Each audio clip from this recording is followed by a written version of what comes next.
This is my home. I'm a war handler. Been down here 6 years now, straight out of school, and never really left. Shearing's just been in our blood all our life. Our father's sure, our uncle's sure, our mum's Rousey. Our mum, her name is Maxine Takani. She was a war handler for 35 years. All started from a sore back. She probably got to go and had that sore back for 6 months and never thought anything of it. A lot of gangs, shearing gangs, work all year round, and that's 7 days a week. We don't stop. Unless we get a rainy day, we don't stop. Like, just harden up. You know, that's the normal Kiwi way.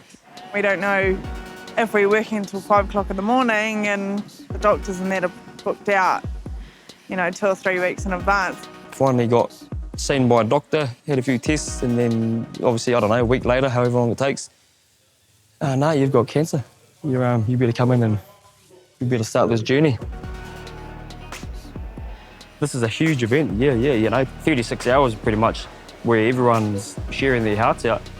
It's all going to their charities. Well, it's just a way for me to give back.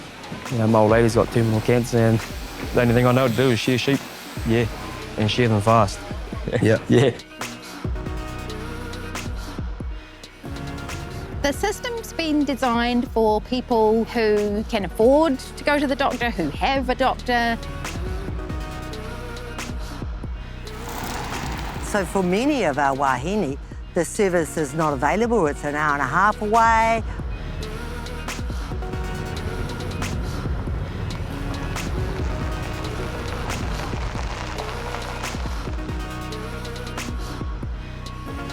It isn't that you don't want care, it's that you just can't actually navigate all of those problems, and it's easier just not to do it.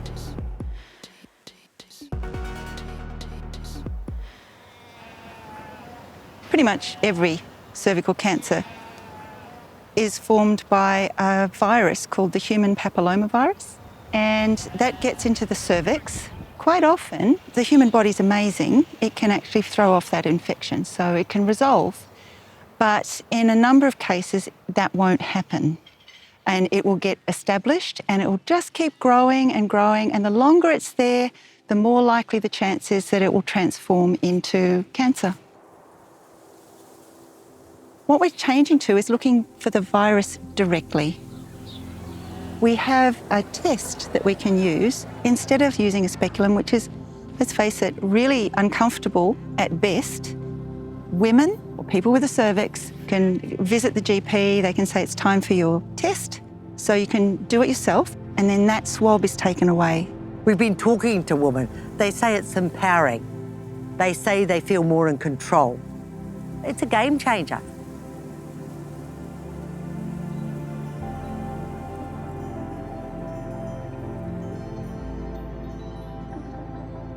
We have such an opportunity here in delivering our HPV primary testing. This is the best science. We can eliminate this disease that doesn't need to happen. If we don't change the way we approach or we deliver the program, it's going to fail to reach the people it needs to reach, and it's not going to succeed in eliminating cervical cancer. When we do ask for an appointment, it's either middle of the day, so you can't ask for a short day or a half day of shearing, and you're missing out on a whole day's pay, which a lot of shearers and rousers don't really want to do, because it's hard times at the moment. The reality is making people drive 3 hours for a 20-minute appointment. You've got to be able to take the day off work. You've got to have someone to look after your kids. You've got to have a car. You've got to have petrol. The 2016 study showed that if you live in Dunedin and have a free appointment, it costs you at $80, and if you live in Central Otago, it's around about $700.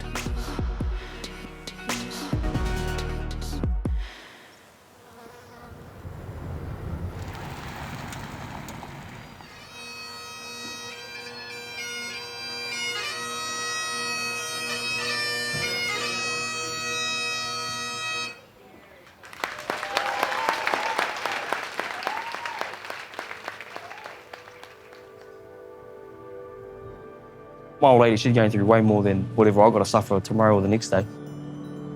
Those photos being there give you a little bit of motivation when you're feeling a little bit down. We really seriously need to think about why cervical screening has a charge associated with it. Really, cervical screening should be like every other screening test and should be free. Hi, nice to meet you. I come from a background of seeing that if you have to pay for care, you don't get it. Sure, I've got $50. I can pay to go and get my smear done. Other people, their kids don't eat, so they don't go and get their smear done because they'd rather feed their kids. It has to be free, just has to be. The system is not necessarily designed for Māori, Pacific, people with disabilities, for LGBTQI. It's not just a matter of walking in the door and having your test. We have so many women who haven't been screened ever or haven't been screened for decades. So how can primary care or general practices actually be more culturally safe and reflect on what services are doing that makes it difficult for Māori to access them? We need to actually design a health system that works for everyone. And that's everyone from an ethnicity standpoint and everyone from a rurality standpoint. For places which are remote, you can set up the diagnostic instruments in the field. You can take the test from a woman and in an hour later, you can say what her results are.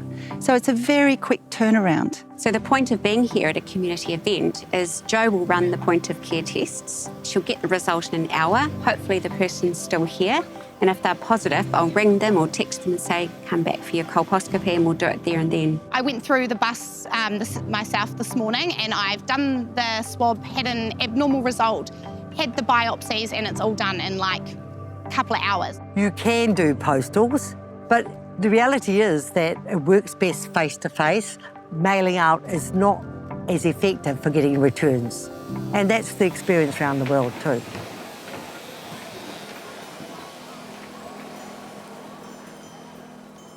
Oh, I know she's super proud of Both of us. and, just of what we've been doing and then all that. And she loves it. Yeah, She's, there'd be probably tears flowing when she's watching it. Yeah.